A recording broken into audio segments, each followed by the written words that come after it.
ہم نے اپنے پریویس لیکچر میں ماضی مستمر پر بات کی تھی. اپنے اس لیکچر میں ماضی کے ایک اور ٹینس پر بات کریں گے جو ہے ماضی نقلی. ماضی نقلی بات کرتا ہے گزرے ہوئے زمانے کی جو کہ قریب میں گزرا ہو, نزدیک گزرا ہو, اور اردو زبان میں جب ہم اس کا مفہوم پیدا کرتے ہیں تو وہ کرتے ہیں ہے کی مدد سے.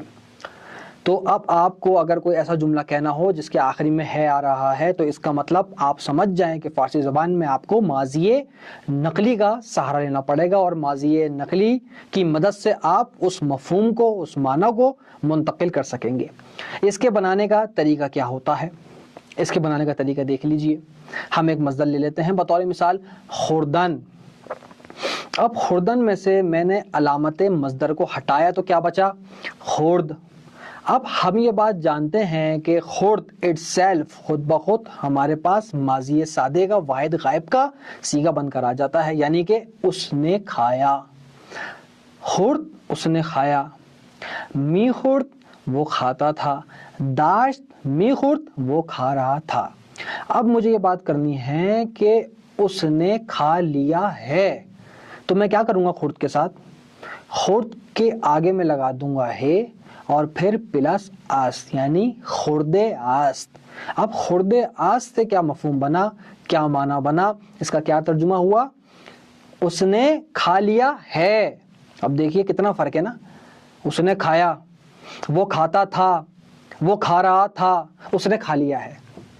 اب یہ چاروں ویریشنز آپ کے پاس پاسٹ ٹینسز کی آ چکی ہیں, اور آپ کے پاس تقریباً 100 سے زیادہ مصادر بھی موجود ہیں.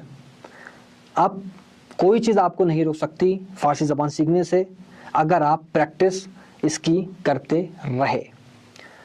اب وہی طریقہ کار جو ہوتا ہے کہ من تو معشومہ آنا, ہمیں اس کو کہنا ہے کہ میں نے کھا لیا ہے, تم نے کھا لیا ہے, اس نے کھا لیا ہے, ہم سب نے کھا لیا ہے, آپ لوگوں نے کھا لیا ہے, ان لوگوں نے کھا لیا ہے. تو اس کے لیے ہم کیا کریں گے؟ سمپل ہے, جس طریقے سے ہم نے خورد اس لگایا ہے کیونکہ وہ تھا تھرڈ پرسن, اور آپ کو پتا ہے متکلم اپنے لیے کیا لگاتا ہے؟ ہستم. سیکنڈ پرسن کے کیا لگتا ہے؟ ہستی. تھرڈ پرسن کے لیے کیا لگتا ہے؟ است, جو کہ آٹومیٹکلی ہم نے لگا دیا, اسی کی مدد سے ہم نے بنایا. اور جب ہم اپنی بات کرتے ہیں وی کی تو ہم لگاتے ہیں ہستیم, جب شما کی بات کرتے ہیں تو لگاتے ہیں ہستیت, جب ان کی بات کرتے ہیں تو لگاتے ہیں ہستن. تو وہی طریقہ یہاں پہ بنے گا. من خورد, خورد کے ساتھ ہے اور ہستم. من خوردم میں نے کھا لیا ہے. تو یا شما خورد عید, یعنی خورد عید بھی کر سکتے ہیں, یا اس کو ہم مخفف نہ کریں تو خورد ہستی بھی کر دیں گے. اور یہاں پہ کتاب میں دیکھ لیتے ہیں مثال کیا دی ہے, تو ہم نے اس کی مثال یہی دی ہے خوردن کے حساب سے. اب یہاں پر آپ اس کے مخفف کے ساتھ جملے بنا لیں, لیکن بطور پریکٹس ابھی آپ بنائیں اس کو من خورد ہستم, تو خورد ہستی, او خورد است, ما خورد ہستیم, شما خورد ہستیت, آنا خورد ہستن. لیکن اس کو اس طریقے سے نہیں بناتے. فارسی زبان میں جب ماضی نقلی کی ہمیں بات کرنی ہوتی ہے تو ہم ہستم ہستی ہست, ہستیم ہستیت, ہستن کو جداگانہ نہیں بولتے, اس کے مخفف سے استفادہ کرتے ہیں. اب ہستم کے مخفف کیا ہے ہمارے پاس؟ الف اور میم, یعنی من خورد ام. جب مجھے بات کرنی ہے کہ میں نے کھا لیا ہے تو میں یہ نہیں کہوں گا من خورد ہستم, من خورد ام. اسی طریقے سے جب بات کرنی ہوگی سیکنڈ پرسن کی تو کہیں گے تو خردے, اس کا مخفف کیا ہوگا؟ یا, الف اور یا کے ساتھ. تو خردے ای, تو خردے ای, تم نے کھا لیا ہے. اب تم ایک مذکر ہو یا مؤنث ہو یہ قرینے سے معلوم ہوگا. او خورد است, اس کے ساتھ تو است ہی رہے گا. ما خورد ہستیم, ہستیم کا مخفف کیا ہے؟ الف یا اور میم, اس کو ساتھ ہم ایسے لگا دیں گے. ما خورد ایم, یعنی ہم نے کھا لیا ہے. اسی طریقے سے شما ہستیت, ہستیت کا کیا ہے؟ الف یا اور دال.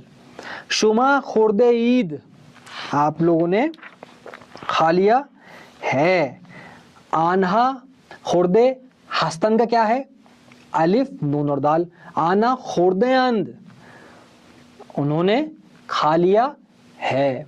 اب یہاں پر آپ کے پاس ہستم ہستی ہست, ہستیم ہستیت, ہستن کے مخفف بھی ہیں, اور ان کی مدد سے آپ نے جملہ بنانا ہے. تو سب سے پہلے مصدر لیں گے, مصدر میں سے علامت مصدر کو ہٹائیں گے, پھر ہے لگا دیں گے, اور اس کے بعد مطابقت پیدا کرنے کے لیے جس کی بھی فعل کی بات ہوگی اس کے حساب سے اس کی علامت لگا کر آپ اپنا جملہ یہاں پر